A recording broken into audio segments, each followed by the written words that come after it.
c'est pas fuir les problèmes.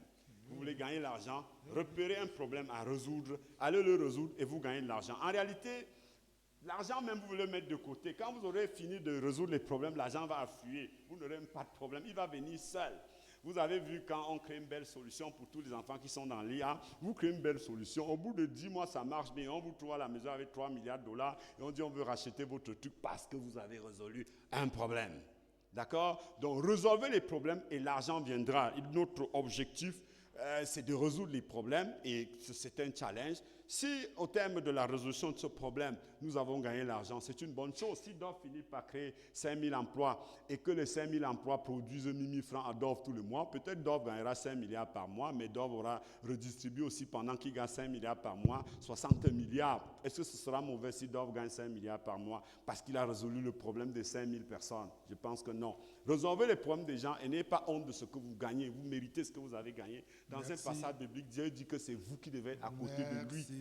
Merci, Ok. merci. Au-delà du profit, j'ai la dernière question. Il y a quelqu'un. Au-delà du profit, quel est autre impact de l'entreprise? L'entreprise est par définition communautaire. Elle appartient à tout le monde.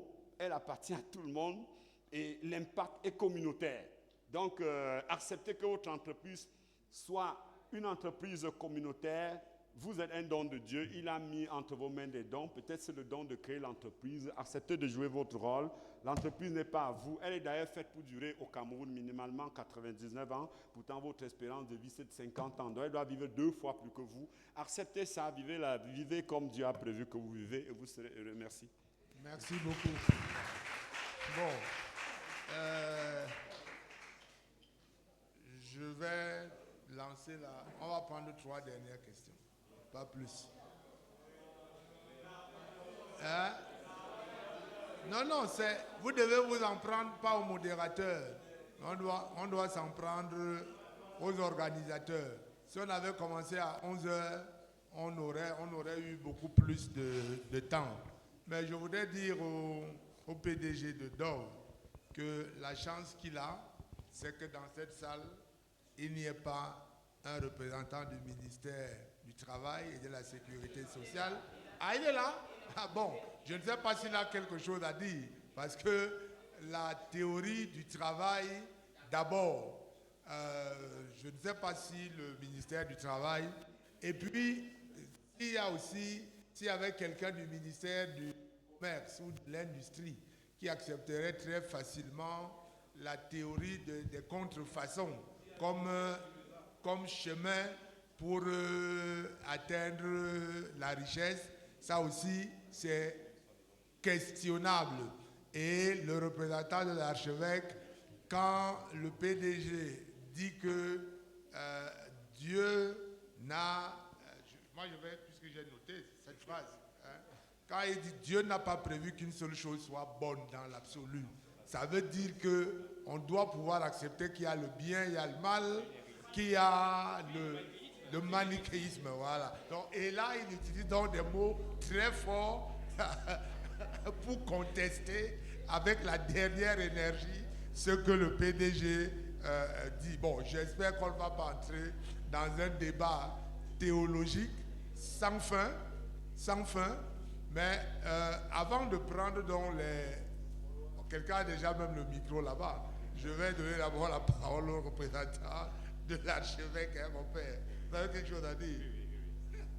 Puisque vous faites si bien de le mentionner, le représentant de l'archevêque, qui est la voix du magistère dans notre église locale, je pense qu'il y a quand même des choses qu'on ne peut pas laisser passer, qu'on doit revenir dessus pour préciser. Parce que quand on dit que Dieu n'a pas fait toutes choses de bon, c'est comme si dans l'absolu, c'est comme si Dieu répondait du mal qu'il y a dans notre société. Non. Cette hérésie qui est née à l'époque patristique a été combattue. On appelle cela le manichéisme. Nous devons dire ici avec beaucoup de force que tout ce que Dieu a fait est bon. Dieu n'est pas l'auteur du mal et Dieu veut que nous contribuions au bien. Et la finalité, ça ne doit pas être le profit. La finalité, ça doit toujours être l'homme, dans la dignité de l'homme. Voilà pourquoi l'Église ne peut pas transiger sur certaines questions, et c'est cela l'enjeu de notre table ronde, l'éthique, le salaire juste. L'Église tient là-dessus. La dignité de l'homme, c'est le temps du travail. Si, par exemple, les employés sont exploités, doivent travailler pendant 12 heures, assis derrière une caisse, ce n'est pas de nature à contribuer à l'épanouissement de l'homme. Parce que derrière, même s'il gagne de l'argent, il y a des choses qui sont détruites. Par exemple, une jeune femme, pour gagner de l'argent, si elle doit passer beaucoup de temps au travail, si elle doit passer elle doit travailler 7 jours sur 7, vous comprenez que l'équilibre familial et l'équilibre social en souffrent. Donc je pense que ce sont quand même des questions sur lesquelles l'Église tient et que nous devons relever ici. Ce n'est pas la polémique, mais c'était pour dire la voix du magistère. Merci. Oui, comme vous voyez, le débat est très intéressant. Nous nous excusons de n'avoir pas respecté le début et nous voudrions aussi être respectueux de vos différentes tâches et donc veuillez accepter que nous donnions encore la parole au moins à 3 personnes. Il serait heureux, puisque nous parlons du travail, de la justice, que nous écoutions un peu ce qui nous vient de nos autorités. Donc il y a un représentant du ministère du Travail, nous serions heureux de l'entendre, et de 2 autres personnes, et surtout des jeunes, puisque les jeunes sont les premiers interpellés par ce sujet. Merci, monsieur le modérateur. Oui, Madame Mamougou, donc certaines questions lui ont été adressées. Vous voudrez aussi répondre aux questions. Bien, merci. Je voudrais apporter des éclaircies sur la question de notre grand frère concernant l'IA et la dignité humaine. Donc, je voudrais rappeler ici que l'utilisation des réseaux sociaux est régie par les droits. Donc, il n'est pas permis d'utiliser l'image de qui que ce soit sans l'autorisation. Donc, ça fait appel ici également à l'éthique morale de chacun. Il est interdit d'utiliser l'image de qui que ce soit sans l'autorisation de chacun. L'IA ici aujourd'hui, ce n'est pas pour remplacer l'homme. L'IA ici est faite ce sont des outils faits pour améliorer le travail de l'homme. L'IA ne pourra jamais remplacer l'être humain. C'est un outil que l'être humain met en place pour améliorer ses conditions de travail. Donc, faisons attention de divulguer des images de nos frères en tenant compte de leur appartenance ou alors de quoi que ce soit. Il faut faire attention. Et aussi, je voudrais inviter tout le monde à protéger des images, protéger ces informations personnelles. Évitez de divulguer vos informations sur la toile, parce que ces informations seront utilisées contre vous. Donc, on vous recommande de limiter, de vous exposer sur les réseaux sociaux. C'est parce que ce sont ces informations que les hackers utilisent pour les utiliser contre vous. Merci.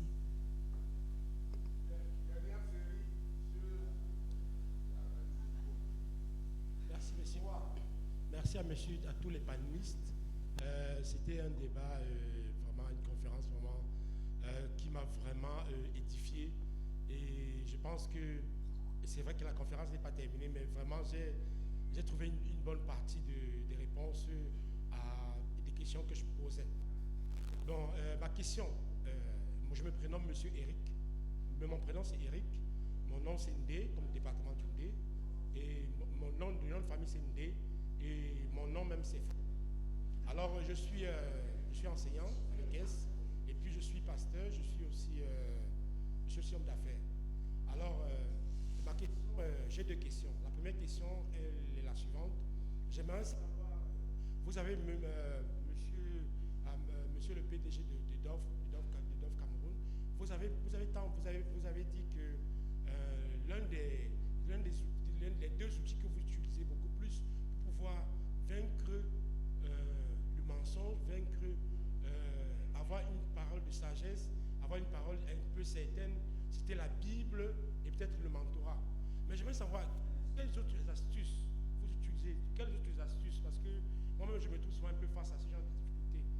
Parce que quand on a un homme d'affaires, il se faut à beaucoup de gens, il se faut à des personnes intellectuelles, on se faut à tout genre de personnes, on a des quelles sont les astuces que vous utilisez pour être toujours correct, dans vos dits, lié à la parole de Dieu. C'est-à-dire que pour être toujours véridique en Dieu quelque chose. Je sais qu'il y a peut-être la sagesse aussi. On peut être sage, on peut être heureux. Et la deuxième question, j'aimerais savoir, vous parlez beaucoup de Dieu, hein? Vous parlez beaucoup de Dieu. Moi-même, je suis chrétien. Je crains beaucoup Dieu. Mais est-ce que vous êtes vraiment pasteur ou bien êtes-vous vraiment pasteur? Je ne sais pas. Êtes-vous pasteur ou bien? Voilà, c'est tout. Merci.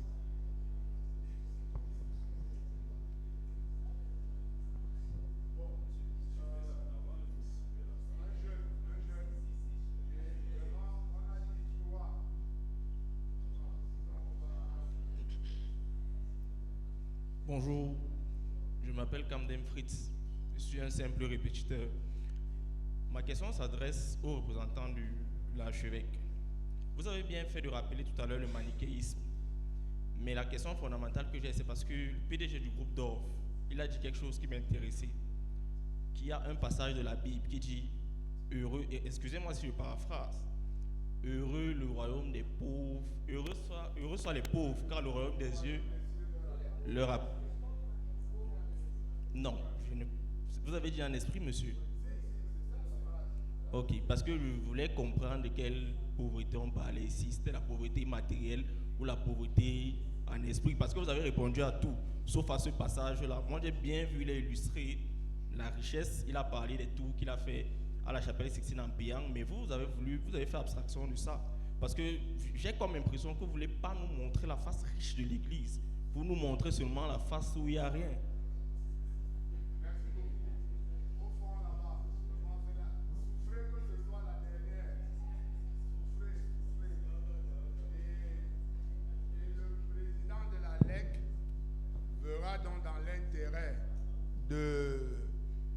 De la manifestation d'intérêt qu'on voit devant nous, la possibilité d'organiser une autre table ronde avec des délai très brefs. Merci, bonsoir à tous. Je suis Jerry Aloulé. Après 10 ans dans le salariat, j'ai fait une courte aventure entrepreneuriale, mais avant de rentrer encore. Et ça, c'était pour une principale raison. Je suis ingénieur biomédical de formation. J'ai donc décidé d'entreprendre dans la fourniture des dispositifs médicaux aux hôpitaux. Et ma première question, j'ai été confronté à une difficulté. Pour qu'une structure vous accorde une commande, si ceux qui sont censés signer cette commande-là n'ont pas quelque chose, c'est très difficile pour vous. Et évoluer dans cet environnement a fait en sorte que voilà, je ne pouvais pas. Il fallait d'abord encore reculer certainement pour mieux sauter. Donc pour dire, là, comment faire face en tant qu'entrepreneur à ce problème-là? Parce que là, on n'est plus dans l'éthique biblique, mais il faut vivre, il faut pouvoir fournir ces services. Comment on fait? Ma deuxième préoccupation, c'est concernant en tant qu'employé. Je veux savoir pourquoi le code du travail n'est pas simplement respecté.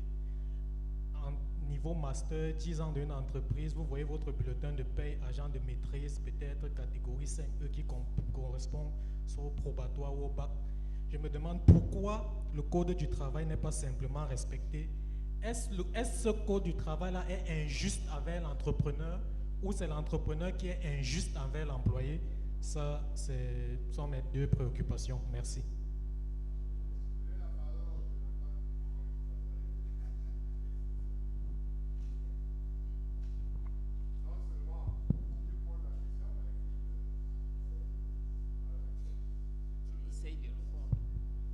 Merci, monsieur le modérateur, de me passer la parole. Je suis M. Nanamax Aimé, je suis le directeur des affaires générales du ministère du Travail, le représentant de M. le ministre du Travail qui m'a fait l'insigne honneur de m'envoyer à cette conférence à l'effet de vous présenter ses excuses, ses sincères excuses, puisqu'il vous avait déjà donné son accord de principe pour être là. J'aimerais aussi féliciter tous les panélistes en général, et particulièrement Docteur Sœur Madeleine Ova pour la profondeur de la leçon inaugurale. Comme le disait le modérateur, nous ne savons rien et nous avons beaucoup appris. Permettez-moi de rappeler les propos de Monsieur le ministre du Travail au sorti de la défense du budget devant les parlementaires. Il disait une vérité simple: il n'y a pas de performance économique sans la paix sociale. Il n'y a pas de paix sociale sans une administration du travail forte, moderne et pleinement opérationnelle. C'est ce qui justifie un peu ma question, même comme j'ai été devancé par le modérateur, dans la suite des propos du PDG, qui, il m'a semblé, lorsque il a fait sa démonstration, son exposé, je m'excuse, n'a pas mis l'accent dans le respect de la réglementation, je vais dire comme ça, en matière de travail.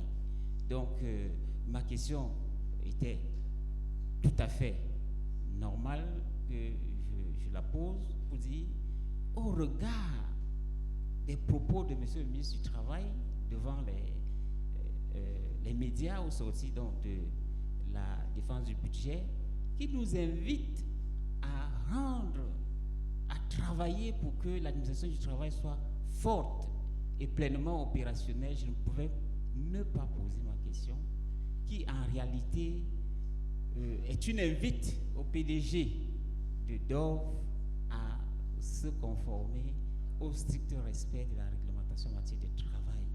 Je ne vais pas aller très loin pour dire respect du SMIC, c'est une obligation,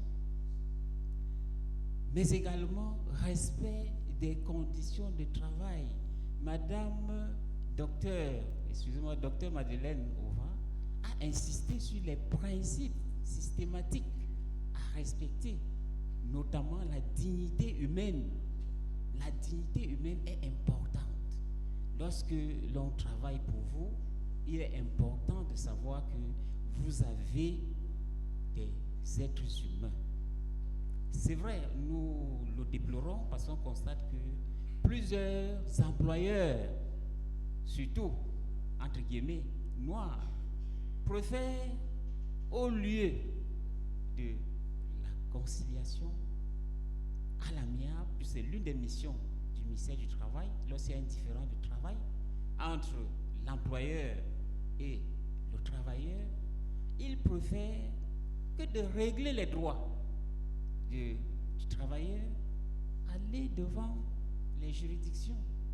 Et vous voyez quelqu'un, un travailleur qui vous a servi, qui vous réclame peut-être 500 000 francs. Certains employeurs préfèrent qu'ils aillent dépenser plus d'argent. Quelqu'un a évoqué, excusez-moi, la situation en matière de corruption. Certains préfèrent aller plus loin dans les juridictions sociales pour, je ne sais pas, dire, faire bien des choses au détriment d'un règlement à l'amiable, qui est simple, qui est là, qui peut permettre aux travailleurs de reprendre la dignité. Donc, la question de notre participant aux travaux aussi trouve sa réponse là pour dire que en réalité le respect de la réglementation en matière de travail n'est pas une faveur. Nous invitons au quotidien, et c'est le travail du ministre du Travail, inviter au quotidien les employeurs à se conformer. Et justement, l'inspecteur du travail est là pour accompagner dans le cadre de ces missions de conseil, accompagner les employeurs et les travailleurs au respect de ces conditions de la réglementation en matière de travail. Donc, c'est une invite, hein, monsieur le PDG. Nous vous encourageons à Yaoundé, comme dans toutes les autres délégations, nous avons une délégation régionale. Dans les autres régions, je vais dire, nous avons des délégations régionales. Nous avons même des inspections du travail dans les délégations départementales. Donc, il y a suffisamment de personnel pour vous accompagner dans le respect de la réglementation en matière de travail. Je vous remercie. Merci beaucoup, monsieur le directeur. Avec vous, on va donc clôturer cette séquence des échanges. Mais je voudrais quand même me permettre de suggérer au président de la LEC, à l'ère des réseaux sociaux, des plateformes digitales, que la fiche qui a été conçue là devrait avoir un lien peut-être avec Facebook, avec toute autre plateforme digitale, et ce débat aurait pu se poursuivre de manière virtuelle. Peut-être donc, monsieur le président de la LEC, monsieur le président de la LEC, je suis en train de vous faire une suggestion pour que ce débat puisse être prolongé de manière virtuelle sur différentes plateformes digitales. Donc, à la prochaine occasion, veuillez indiquer soit la page, créer une page Facebook. Bon, il paraît que ce que nous sommes en train de faire passe en direct sur Canal 24 de quoi? Sur Canal Sat? Quelle chaîne? Le nom de la chaîne, c'est quoi? Ah, le nom de la chaîne, c'est... D'accord, ok. Bon, ben, voilà, mais tout le monde n'est pas devant la télé. Mais il faudrait mieux quand même qu'il y ait un lien. Sur la page. D'accord. Bon, donc, vraiment, je vous prie de nous excuser si on doit arrêter à cette heure-ci. Beaucoup d'entre nous ont encore d'autres obligations. Je donne la parole à monsieur le PDG, vraiment pour 3 minutes, pour ramasser les dernières questions qui vous ont été posées. Bon, comment résoudre les autres problèmes comment résoudre les autres problèmes en dehors des versets bibliques? Il est l'instrument le plus puissant et croyez-moi, il faut véritablement s'en inspirer, sauf que Dieu est mystérieux, il a proposé à tous les problèmes une solution. Vous devez l'effleurer et trouver le moyen de répondre aux préoccupations à travers le bon sens. Le bon sens. Vous savez, si vous aimez profondément les gens, vous trouverez des réponses à toutes les sollicitations. Est-ce que je suis pasteur? Non. Peut-être spirituel, mais pas pasteur. Pasteur du travail, oui. Je veux créer du travail pour les gens. À la question de savoir comment on fait pour vendre sans corrompre. Sur une échelle de 1 à 10, si vous avez produit de 1 à 3, vous devez consacrer de 4 à 8 pour vendre. Le plus dur dans la chaîne économique, ce n'est ni produire, ni penser, ni rien, c'est vendre. Donc insistez encore jusqu'à un jour où vous finirez par vendre. Utilisez tous les moyens que vous avez pour vendre. C'est ce que le monde fait. On est des vendeurs. Vous avez vu que nous sommes à l'église et que très souvent, alors qu'ils ont traversé toutes les guerres, ils ont résisté à tout. Il faut encore un peu plus de publicité que nous. Donc, inspirez-vous de l'église et un jour, vous allez trouver la solution. Pourquoi on ne respecte pas le code du travail? Je ne dirais pas qu'on ne respecte pas le code du travail. Moi aussi, j'écoute souvent le ministre du Travail avec qui je discute même d'ailleurs. Vous savez, on a failli le tuer la dernière fois quand il a dit qu'on pouvait vivre avec 35 000. Et là, croyez-moi, je ne vais pas dire que j'étais totalement pour ou contre, mais en fait, quand vous avez une nation dans laquelle vous avez beaucoup de gens qui vivent avec 5 000 francs par jour. Si on me demande entre 5 000 et 35 000, je choisis quoi? Il y a de fortes chances que je choisisse 35 000. Mon combat, il est simple, c'est de créer d'abord les emplois. Je vous ai dit que j'avais les dispensaires. Est-ce qu'il y a une loi qui m'oblige à avoir les dispensaires? Non. C'est qu'après avoir recruté des gens, je me suis rendu compte que c'était un besoin. Il fallait que je le résolve sans demander à l'État. Donc, pour le moment, le premier escalier, c'est créer les emplois. L'État du Cameroun, c'est 300 000 emplois. Pour que le Cameroun se développe, il est là, il peut me contredire ou je ne sais pas moi, apporter une réponse contraire. Il lui faut 1 500 000 emplois minimum. 1 500 000. Il faut multiplier le nombre actuel par 5.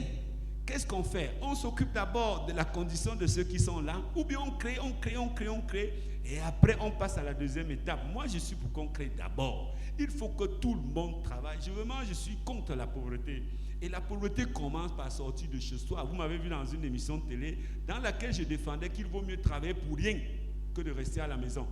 Qu'il vaut mieux sortir, aller travailler pour rien que de rester à la maison. Dieu n'a jamais béni celui qui reste chez lui parce que le salaire est petit. Lisez bien Matthieu chapitre 12, 15, verset 25, l'histoire des talents. Celui qui n'a pas travaillé, Dieu a dit, tu vas aller en enfer. Celui qui a travaillé, Dieu a dit, tu iras au paradis avec moi. Ce n'était pas une question de salaire. Donc, monsieur le directeur, je crée l'emploi et je souhaite que vous m'aidez à créer l'emploi d'abord.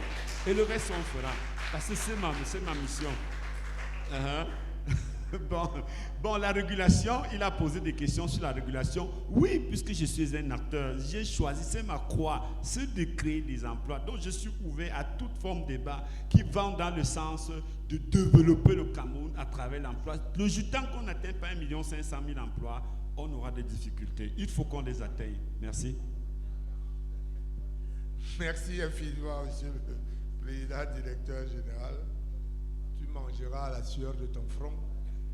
Ça encore, c'est tiré de la Bible. Donc, je voudrais sincèrement remercier vous tous d'abord, parce que c'est grâce à vous que nous avons pu tenir jusqu'à maintenant, grâce à l'intérêt que vous avez manifesté à la leçon inaugurale de la sœur Madeleine et à tous les autres panélistes, le PDG de Dove, le représentant Madame Amougou, qui représente le représentant résident de l'IAI, le père Théodore Mbarga, ici, qui représentait l'archevêque.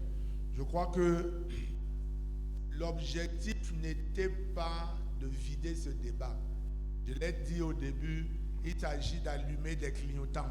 Il s'agit de semer quelques graines.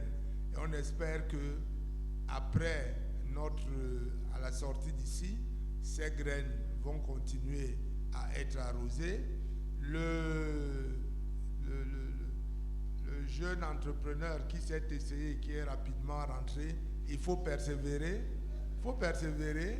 Et parce que la vie, c'est ça. Et le plus dur, ce n'est pas de tomber, c'est de se relever. Donc, il faut persévérer. Mais n'est pas mauvais, comme dit le PDG. Donc, voilà un peu. Je voudrais vous remercier tous pour l'intérêt que vous avez accordé à ces différentes prises de parole.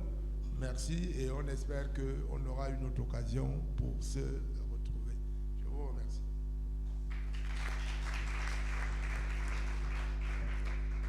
Mesdames et messieurs, chers frères et sœurs, nous avons pu être le conducteur modestement de ce grand moment.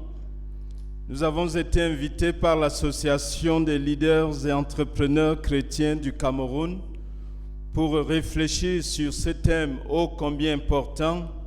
Peut-on faire les affaires à la lumière de l'éthique chrétienne selon la Bible? Humblement, nous clôturons cette conférence non plus en tant que le conducteur de la cérémonie, mais en tant que nous représentons le président de la commission épiscopale chargée de l'apostolat des laïcs. En effet, vous avez devant vous l'aumônier général de l'apostolat des laïcs, c'est-à-dire le bras séculier du président. Pour ceux qui sont informés, nous venons de sortir des états généraux de l'apostolat des laïcs. Vraiment, c'est le moment du laïcat. L'adjectif chrétien du thème qui nous a été proposé n'était pas là pour orner. L'adjectif chrétien nous renvoie tous, autant que nous sommes, à notre témoignage de vie chrétienne. Donc, nous qui nous réclamons chrétiens, nous qui avons été créés par Dieu, nous qui savons que l'être humain est créé à l'image et à la ressemblance de Dieu, nous avons donc réfléchi sur comment vivre au milieu de la communauté humaine avec tout ce que cela comporte. Nous, comme chrétiens, le vœu que nous formulons, et merci pour toute votre belle participation, c'est que sert à l'homme de gagner l'univers si à la fin il perd son âme? Le Père Théodore, veillez au nom de l'archevêque qui vous a envoyé et qui est notre Père, non seulement dans la conférence épiscopale ici, mais dans l'Église qui est au Cameroun.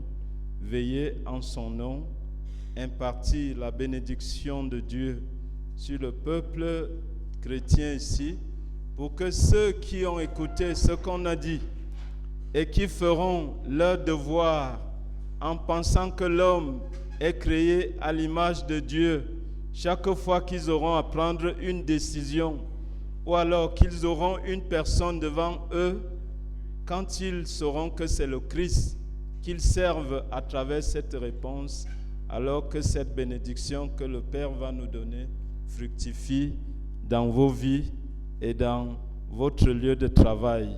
Loué soit Jésus-Christ.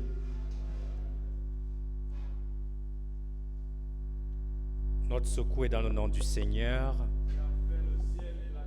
au nom du Père et du Fils et du Saint-Esprit. Au terme de cette conférence, nous voulons rendre grâce au Seigneur, lui qui nous a convoqués ici pour ces échanges. Nous voulons rendre grâce au Seigneur, lui qui nous appelle à travailler, lui qui fait de nous, par l'œuvre de nos mains, des co-créateurs, qui nous appelle à poursuivre son œuvre pour améliorer l'univers, pour améliorer les conditions de vie de nos concitoyens, de tous les hommes.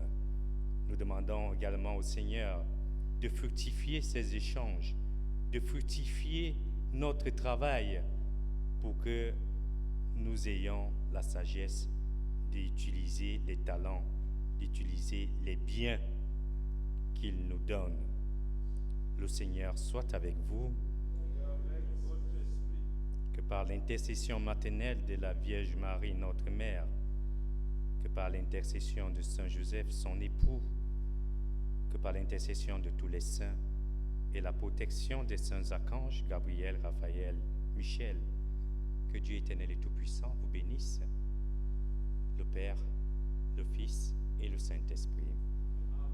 Bénissons le Seigneur.